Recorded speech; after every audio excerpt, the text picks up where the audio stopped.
have some words of Jesus that may sound familiar to you.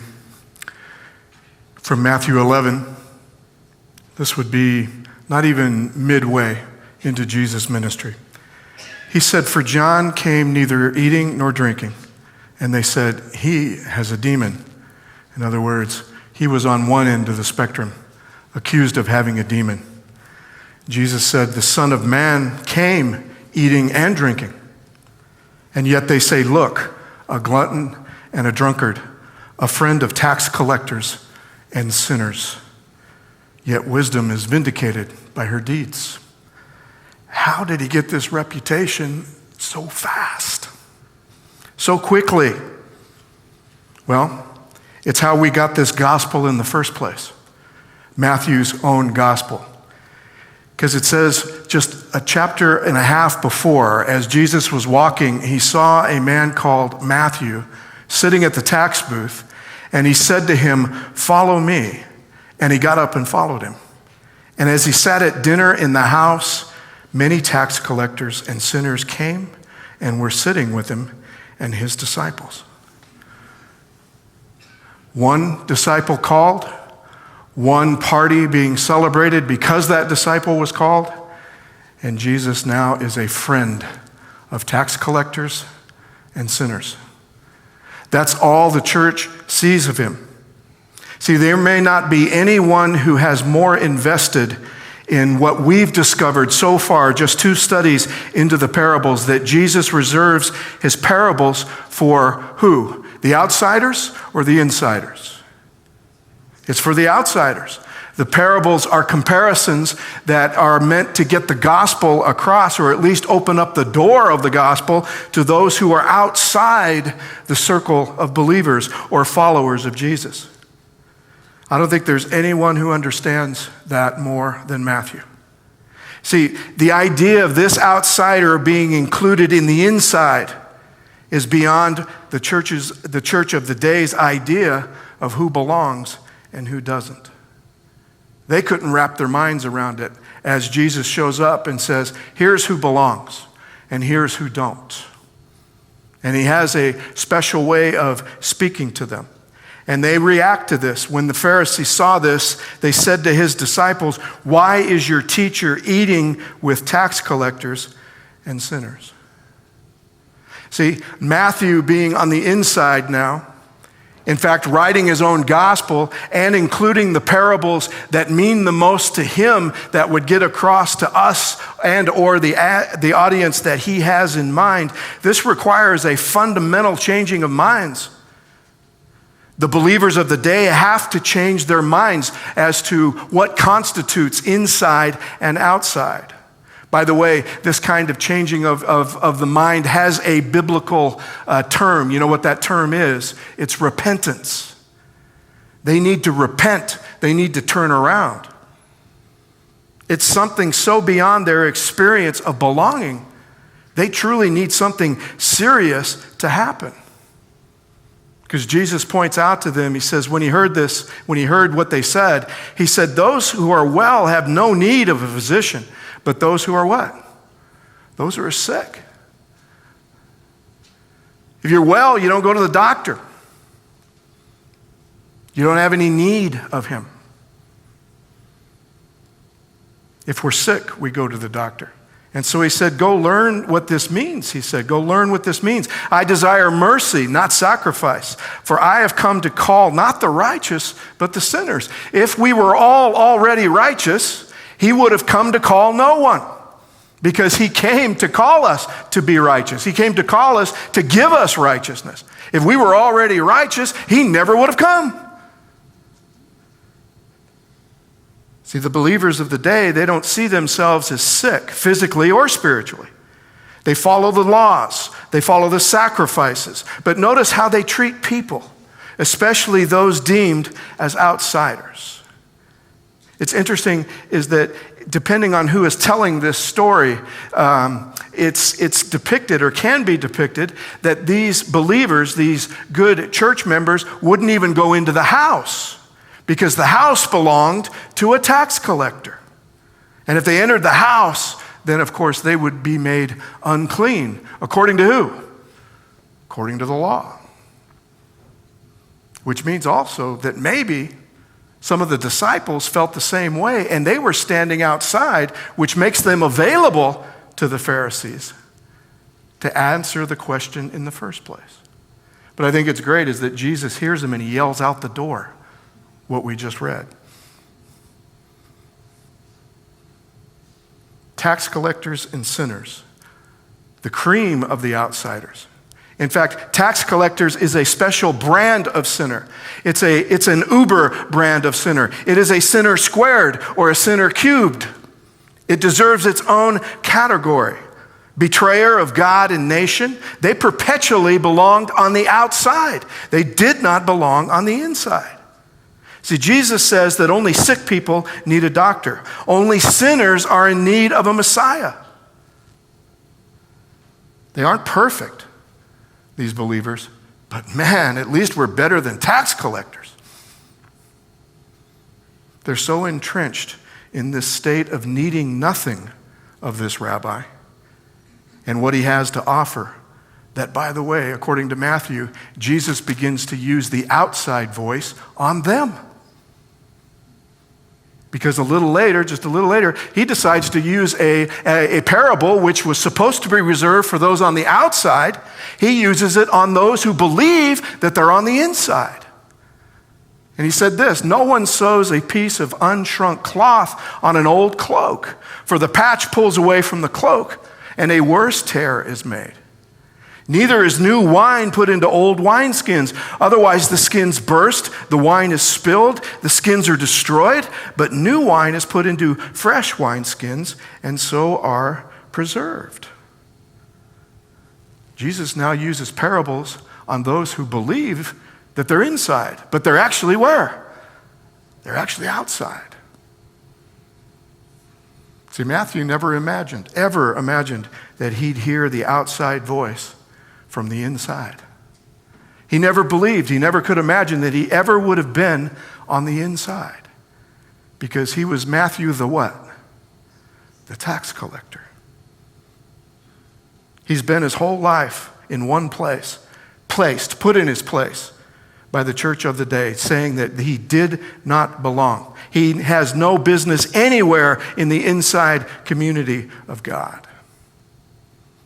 See, we know that his name really isn't Matthew. His name is also what? It's also Levi, but I want you to know that Matthew never refers to himself as Levi. But I go back to Genesis 49 and the blessing of Jacob upon his children, and he says this about Simeon and Levi. He says, Simeon and Levi are brothers. Weapons of violence are their what? Actual swords are their weapons. Weapons of violence are their swords. He says, may I never come into their counsel. May I not be joined to their company. For in their anger they killed men, and at their whim they hamstrung oxen. Cursed be their anger, for it's fierce, their wrath, for it's cruel. I'll divide them in Jacob. I'll scatter them in Israel. I think Levi had this kind of streak in him. He lived in the Galilee, which means in the nation of Israel, he was second class at best, never good enough. Not good enough, nor rich enough, nor powerful enough to be sent to the rabbinic schools. He had a desire for power, as many of those who lived in the Galilee did, and he wanted it. No Jewish man, if they wanted power in the first century, had to look long for it if they wanted it. All they had to do was look outside the window, and probably somewhere in the horizon was the shadow of a Roman garrison. Or just wait, for pretty soon a centurion would be walking down the street, commanding that you carry his firewood or his water. You didn't have to look far in those days to find power, because you found it in absolute power in Rome. See, Daniel informed all of them correctly. Legs of iron that smash everything that comes in contact with. Iron teeth that devour anyone or anything in its way. They've ruled for 200 years by now, and they will for 600 more. And they do it like no empire before or since. There's never been an empire like Rome. It was smart, it was shrewd, but it was ruthless. They simply came in And with the force that was needed, never more than what was needed, they just took everything that was good about the culture, the civilization, the city, the religion, everything, and they just made it theirs. It's now ours. They just gave it a Roman name and claimed it in the name of Caesar. And as long as no one put up too much of a struggle, this could be done rather quietly. It could be done rather humanely. But every now and then, Rome would need to make a statement. And when they did, they came down with a rod of iron. They called it Pax Romana, the peace of Rome. Sure, it was peaceful, because everyone was scared to death. They only asked two things from you to not crush you. One, pay your taxes. And two, do not rebel against Caesar. That's all they asked. Do that and you pretty well could live as you always did or as you wanted. And it worked so well that by Jesus' day, the Mediterranean Sea was a Roman lake. And it worked very well. As I said, no empire like it before, and we have not seen one since. I should say it worked well except for one little place. It worked great except for a place like Palestine. Israel was a constant thorn in the side of the empire. Countries 10 times the size of Israel could be controlled by one garrison, one fort, one cohort of Roman soldiers.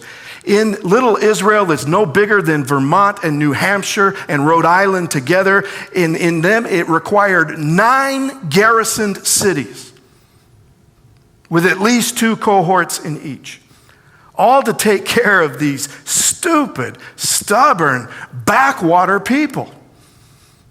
The ones that claim they only had one God.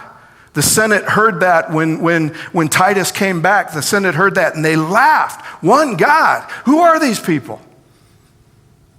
And oh, by the way, they're difficult because they believe everything they own belongs to that one particular God. They're not going to be thrilled about paying it to Caesar. They believe their tax money belongs to God. See, in a place like that, rebellion is always just on the horizon. So Levi, as a boy, has to decide. Where do you want your citizenship, Levi, son of Alphaeus? The real power of the world? Or this scrappy, tough, rebellious band of Abraham's kids trying to be powerful under the world's rules? Matthew decided a long time ago that it would be Rome. Matthew Levi knows this power, and he wanted to be on the inside of it. Historians tell us that publicans, which the tax collectors became known by, were always public contractors. When Rome came in, there were always people that lived in and wanted to cooperate with them, and they contracted themselves out to them. Public contractors. They often supplied the legions and military, managed the collection of port duties, oversaw public building projects. In addition, they served as tax collectors. By the later Roman Empire, they were bidding on contracts themselves from the Senate for the collection of various types of taxes. Importantly, this role as tax collectors was not emphasized until late into the history of the Republic, say around the 1st century BC. So about a century before Jesus, the publican role became not limited to, but it started to include the tax collectors. That's why they were called publicans. They cooperated with the Republic. By the way, they were a class of equites. So in Roman society, they were one class below the Senate. They were one class below the senatorial class. If Matthew had lived in Rome, he'd live in the 3rd most powerful class in all of the empire. So in choosing this, though, Levi, becoming Matthew, betrayed everything that he once knew. He sells out his family. He sells out his church. He sells out his God. All for wealth, power, and fame. something that Israel couldn't offer a boy from the Galilee. And in doing so, he remained permanently entrenched outside. He didn't belong in the temple. He didn't belong in the synagogue. He didn't belong anywhere in the community of Israel. He found his community in the Republic. And it's okay, because as I pointed out, is that Israel is trying to live by the world's rules also. They're looking upon their religion as a meritocracy, the way that the Republic is. The Republic rewards hard work. It rewards power and wealth and money and fame. The church was doing the same thing, except it was a spiritual meritocracy. Becoming like God was viewed as meritorious. If you, as sinners, were locked out, it was because you did not gain enough merit in order to be on the inside. You have no merit with God, especially not even just being a regular sinner, but being a tax collector. Always on the outside. Never enough merit. Never enough. Jesus comes, though, basing his merit on something else. Basing merit actually on himself.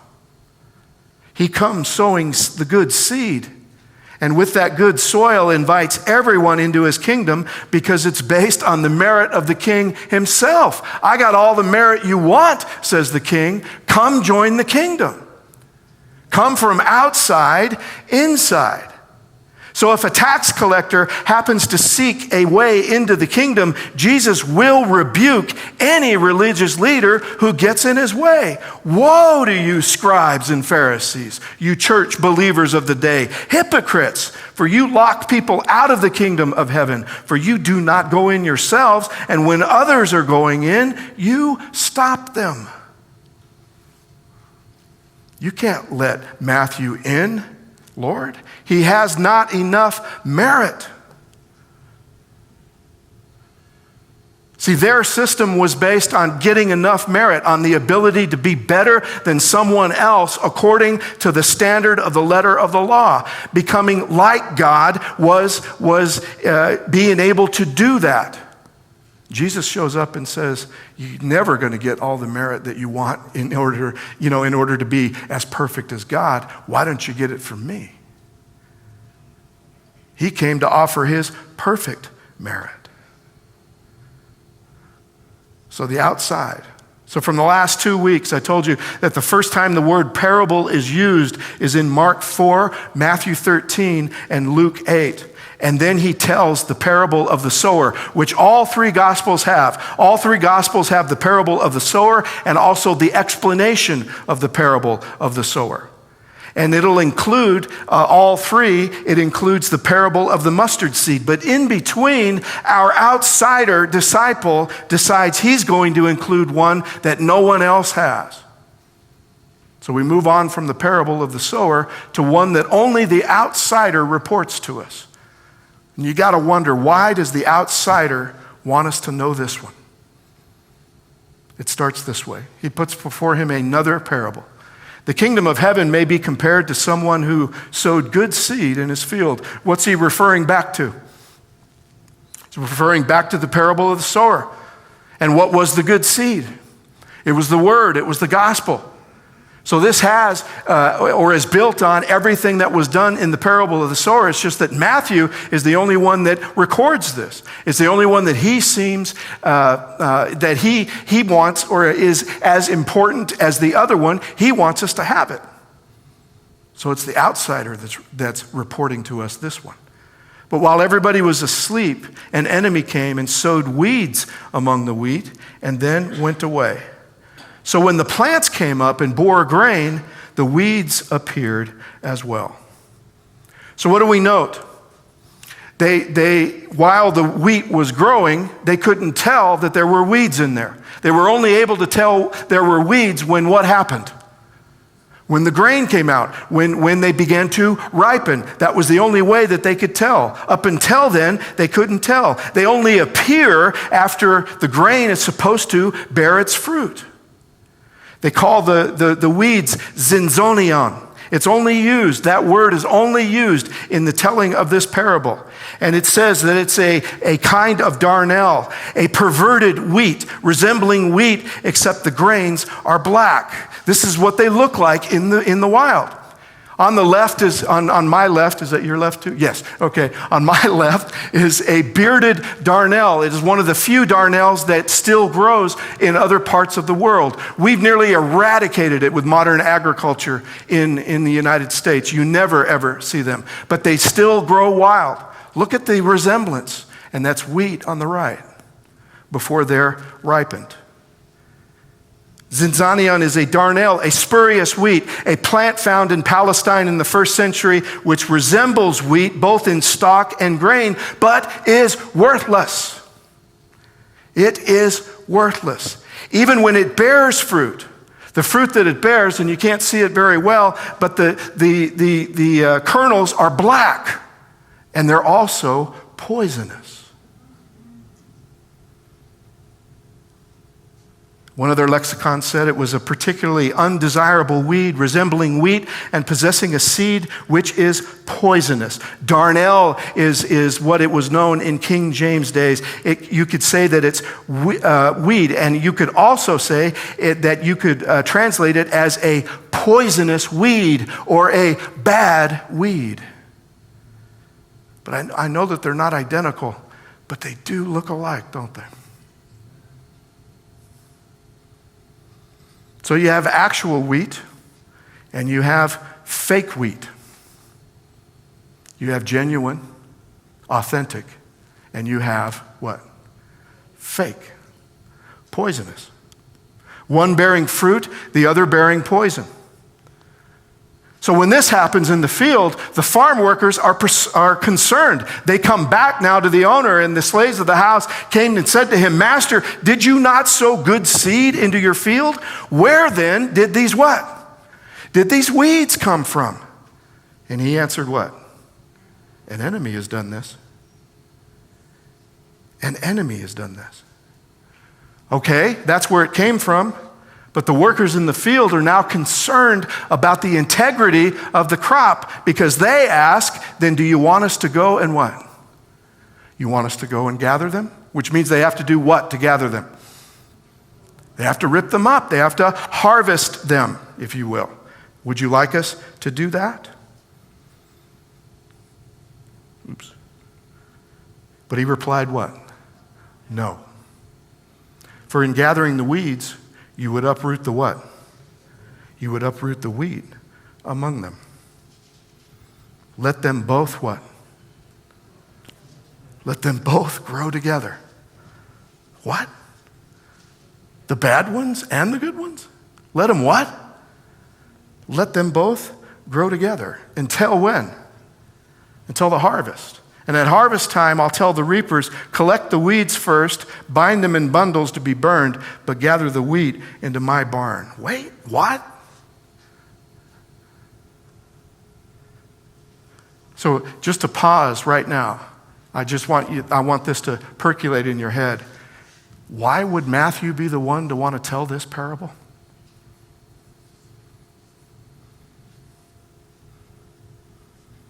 The end of the parable of the sower had the seed falling on good soil and producing what kind of crop? 10, 20, 100-fold. Well, guess what? This is the field. This is the good seed and the soil. What did it represent? All Jesus followers spreading the good news, inviting every nation, tribe, and tongue into the body of Christ. His church, his field. That's where we were at the end here. And here it is, right here. Good and bad. His body, his church, his field. Actual fruit and opposite, empty, even poisonous fruit.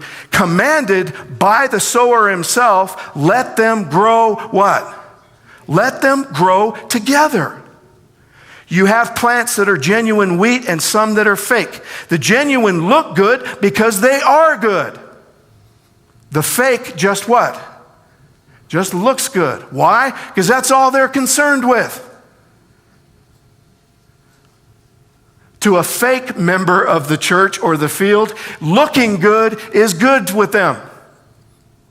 They don't need to go any further.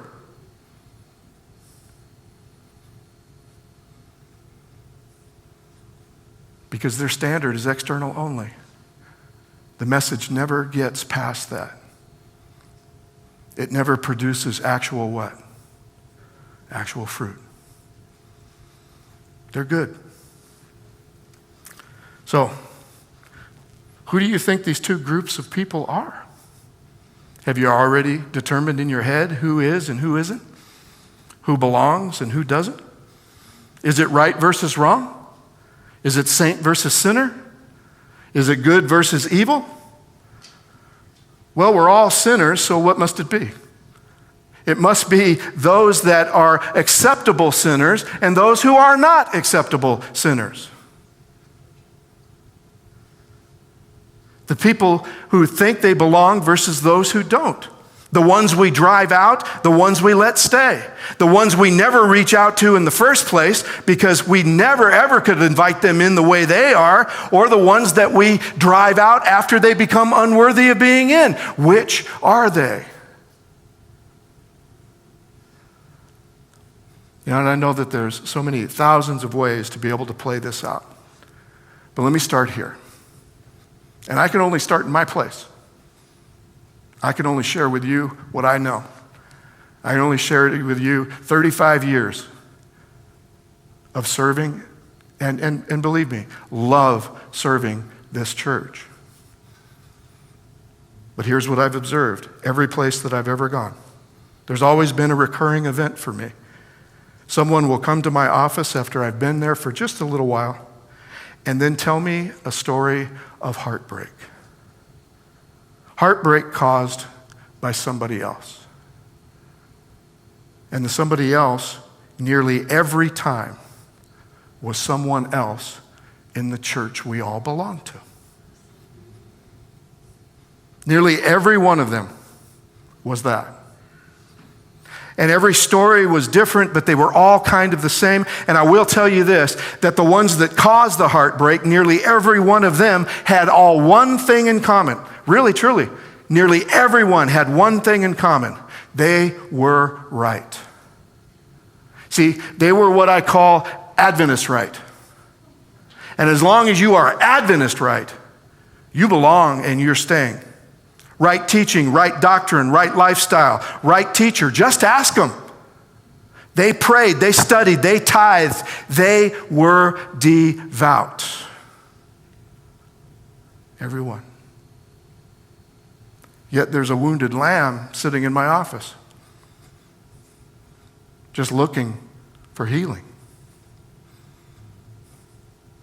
See, a friend of mine tells of coming to a very large, established, what you would consider institutional church.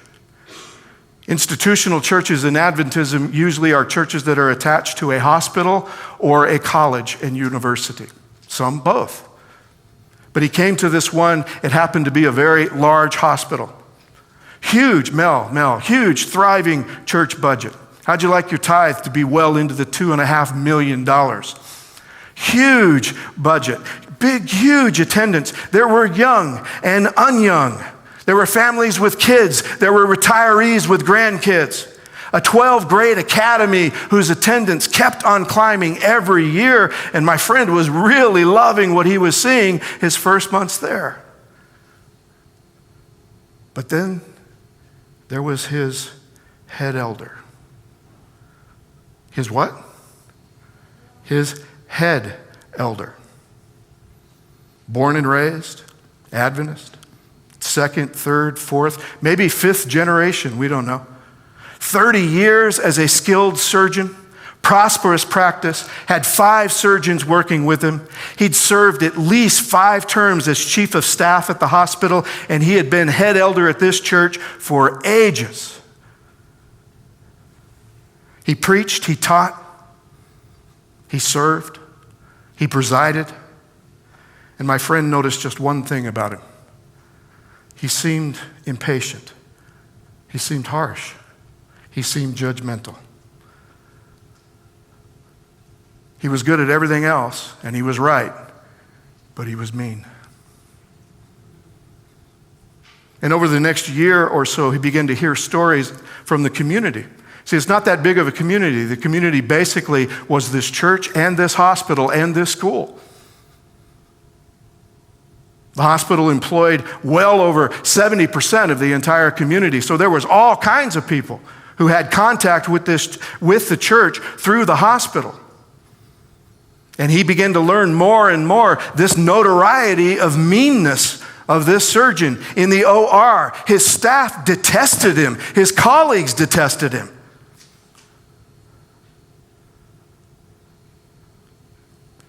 So how did he and how is he still this church's what?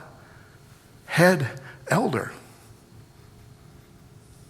It's because he was right. It's because he was devout.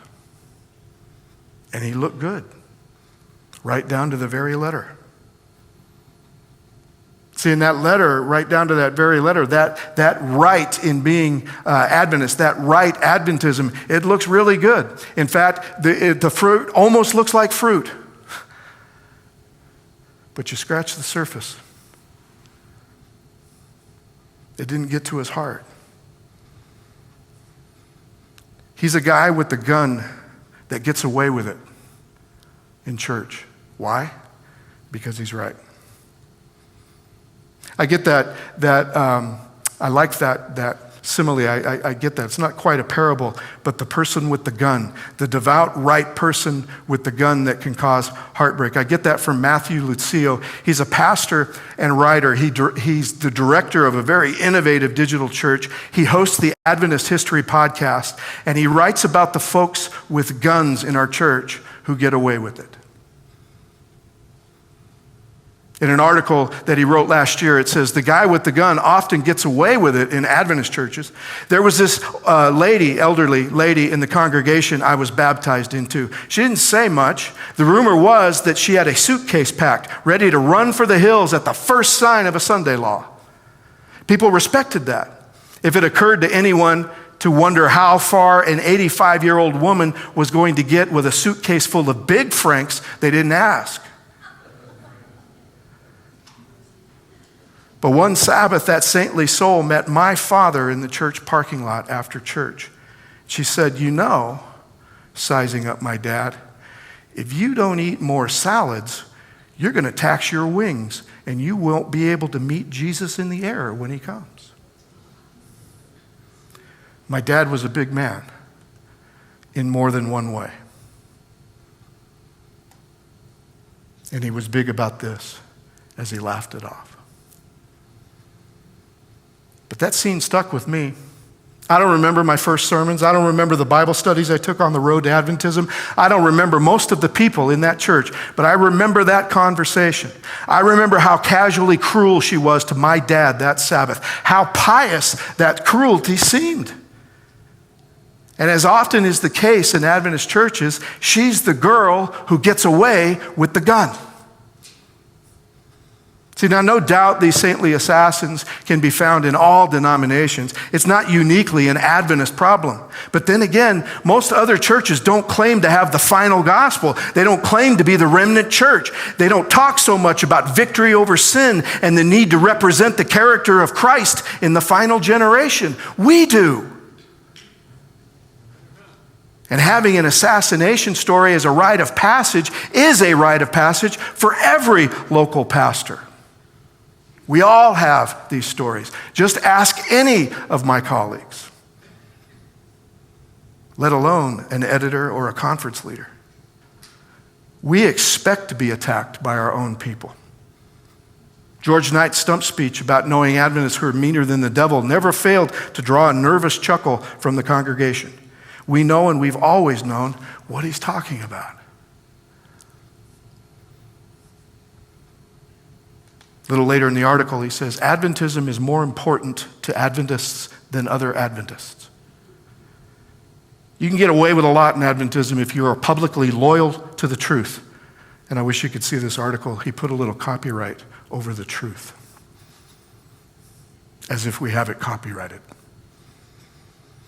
You can be non-Trinitarian, believe the earth is flat, insist that people need to keep the feast days, and tell people they're too fat to get into heaven, and remain a member in good standing.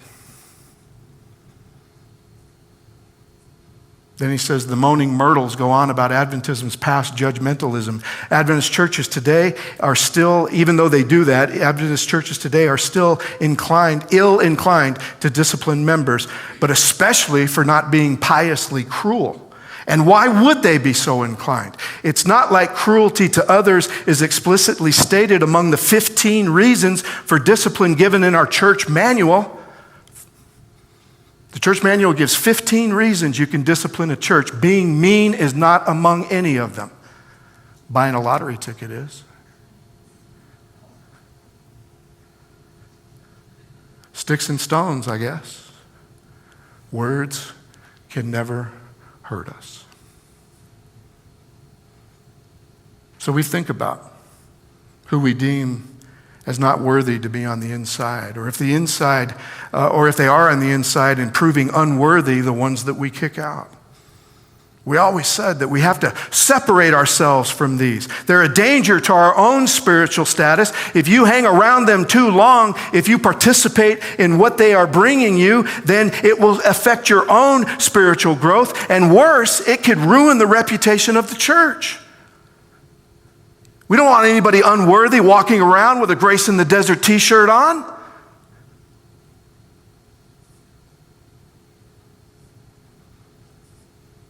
But note, in this parable, Jesus says that's not the case.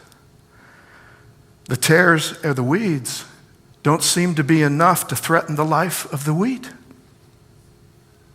The soil is good enough for them both, apparently. Let them grow together. See, it's his field. It's his church. It's his soil. Apparently, it's good enough for everybody, worthy and unworthy. And not for nothing, like I said, I can only speak for myself.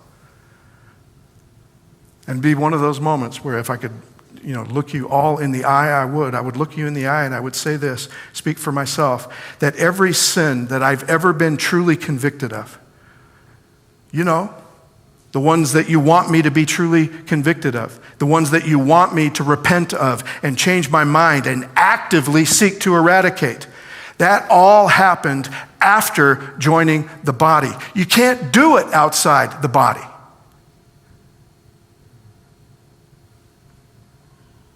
I'm living proof. I tried to purge all my sins before I was baptized. I really did. I didn't want to dirty your place up. It took me 5 minutes to realize I had failed.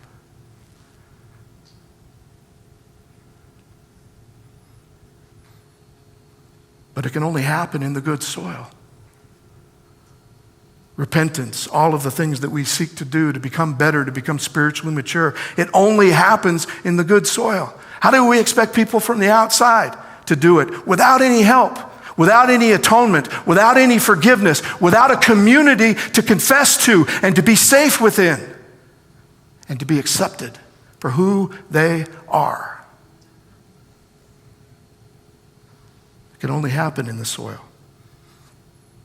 A community that proved that they loved this sinner, gave him a place to grow, time to grow, fulfilling the commandments rather than condemning me with the letter of the law.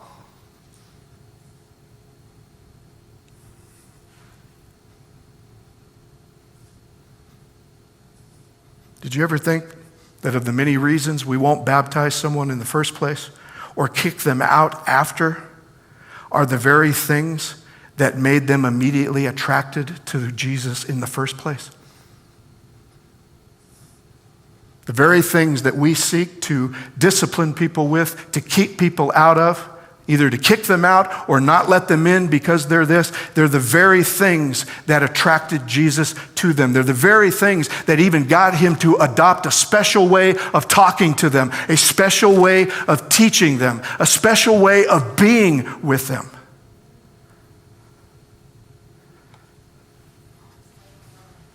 So he'll have a parable about two sons that a father goes and gives a job, and there's a bunch of things. I think we will do that parable, but when Jesus asked at the end, he said, which son did the will of his father? They said the first. Jesus says, I tell you, the tax collectors and the prostitutes are going into the kingdom of God ahead of you.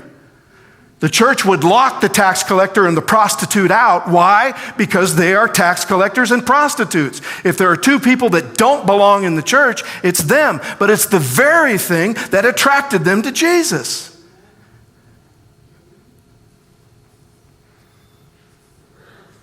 So who's on the inside? Who belongs? What is the fruit on the wheat? What is it that is genuine? Ed gave it to us in our scripture reading. I give you a new commandment, that you what? That you love one another. Just as I have loved you, you should also love one another. By this, everyone will know that you are my disciples, if you have love for one another. This is how they know you. Not by our rightness, nor our devotion to the rightness. Remember that we're the ones that claim we have the final gospel. We claim to be the remnant church. We talk so much about victory over sin, the need to represent the character of Christ in the final generation, and none of these is the genuine fruit that the wheat has. Only love for one another. So would we be willing to make love the final fruit of all disciples? Are we? Oh, it'll take a lot, won't it? But it must be done.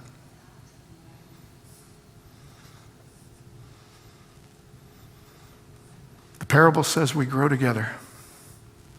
Just to leave you with this, I think about the wheat and this growing of together. The main reason the farmer says not to tear out the weed is what would happen. Is the root would be the wheat would be uprooted too. See, that's one thing about this darnel is that the roots go after the nutrients also. But the amazing thing again is that they're not a danger. You see, Jesus says, leave them in the field to grow together. Again, to me, what he's saying is that the soil is good enough for both of them. Don't tear them out. But I don't know. You can look upon it as it's evil against good. It's these evil roots wrapping in. But I look at it another way. If Jesus truly, if they were a threat to us, if they were a threat to our spirituality, if they were a threat to our atonement, if they were a threat to our mission, then he'd find a way to disentangle the roots. But there might be another reason that the roots are so entangled is that the wheat has fallen in love with the weeds. And if you try to kick out one of the wheat's going to go with them. How'd you like to see that? Of all the people in all my years that we disciplined, I never had one church member ever stand up. And I wish it would have happened. You kick her out, and I'm going with her.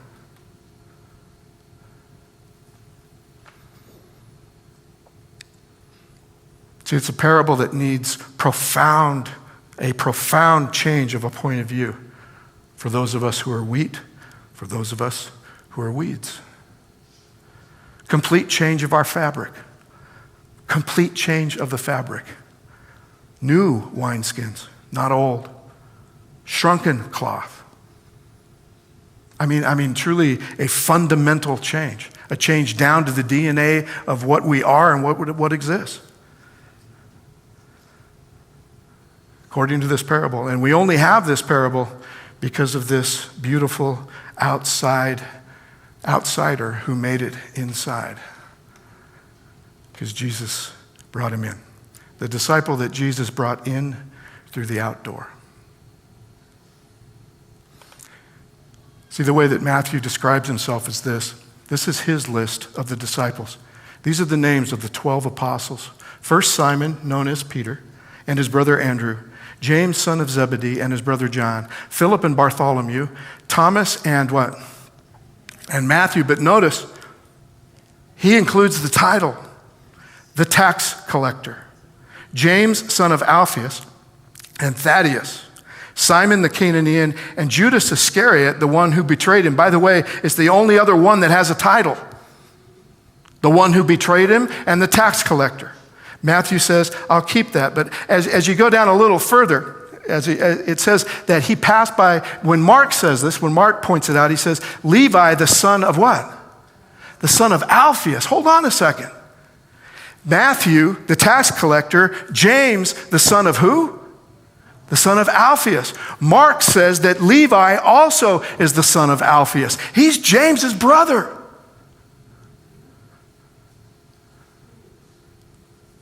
But he doesn't call himself Levi. Matthew, the tax collector, and James, the son of Alphaeus.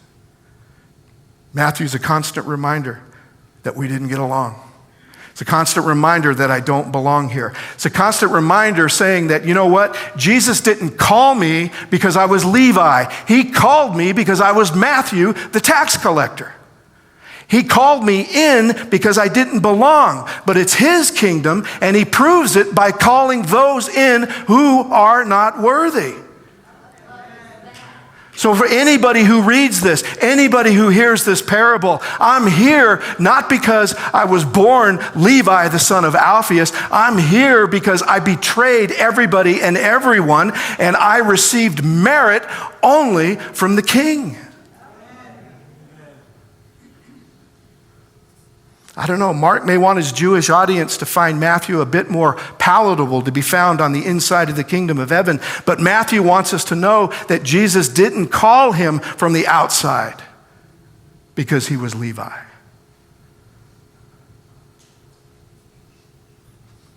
Matthew the tax collector, right along with Judas, the one who betrayed him. They all belonged. And just to point out, and I don't know if we will do these parables, other parables, but just to point out that after this one becomes the mustard seed. And to me, the parable of the mustard seed now only makes sense. Matthew clarifies, okay, that plant grows big enough for every bird in the earth to make a nest in it. If Matthew didn't tell us this, somebody could walk away saying, well, it's big enough for most. But then after the mustard seed, he also is the only one that tells the parable of the hidden treasure, the pearl of great price, and the fisherman's dragnet. He's the only one that tells all three of them. He tells all three of them in a row. And just to let you know that all three of them contained an object or something that is still within the circle. It's on the inside. The fish is in the net. It's not going to get sorted until the harvest. It's not going to get sorted until Jesus comes back and sorts it all completely out. Up until then, the fish is in the net, no matter what kind of fish he is. The treasure's hidden. It's in the soil. It's beautiful. It's hidden. I've been hidden in the soil. I've been told that I didn't belong, but the treasure hunter came and dug me up, and he found treasure in me. The pearl of great price only has great price because the man who found it put a price on it. He found it and sold everything that he had so that he could have it. Matthew's the only one that tells those stories because he's the only one that perpetually lived his whole life on the outside, and now he's on the inside. And he wants us to know that if we're on the outside, we can belong on the inside too. All we have to do is leave it up to him. Matthew doesn't want us to forget that he was lost, and Jesus found him. So are we a tree that makes room for everyone?